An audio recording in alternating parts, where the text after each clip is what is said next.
বিশ্বনবীর একটা বক্স ছিল, প্রসাধনী বক্স, কসমেটিক্স এর বক্স। 6টা জিনিস থাকতো এটার ভিতরে। কসমেটিক্স ব্যবহার করেন তো আপনারা, নাকি আমাদের বিবিরাই শুধু করেন? না, আপনিও করতে পারেন। আপনি ক্রিম ইউজ করতে পারেন, পারফিউম দিতে পারেন, ঠিক কি না? 6টা জিনিস থাকতো বিশ্বনবীর কসমেটিক্স বক্সের ভিতরে। 1 নম্বরে থাকতো চিরুনি, 2 নম্বরে থাকতো অতুর মানে আতর, 3 নম্বরে থাকতো টুথপিক মানে দাঁতের খিলাল, 4 নম্বরে থাকতো অলিভ অয়েল ছোট্ট তেলের শিশি, 5 নম্বরে থাকতো সুরমাদানি, 6 নম্বরে থাকতো পারফিউম আতরের বক্স। চিল্লায় পড়েন আল্লাহু আকবার।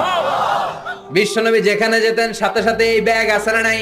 যেখানে মেসওয়াক করা দরকার ওইখানে করতেন, যখন আতর লাগানো দরকার আতর লাগাতেন। বিশ্বনবীর সাথে দেখা করতে হাজার হাজার মানুষ আসতো দূর দূরান্ত থেকে। বিশ্বনবী কোনোদিন কোন দলের সাথে দেখা করতেন না যতক্ষণ না বিশ্বনবী ভালো করে মেসওয়াক করতেন। সুবহানাল্লাহ। আবার মা এসে বলতেন, বিশ্বনবী ঘরে ঢোকার পরে বিশ্বনবীর প্রথম আমল ছিল মেসওয়াক করা। ভালোভাবে মেসওয়াক না করে কোনোদিন কোন বিবির সামনে বিশ্বনবী কথা বলতে বসেন না।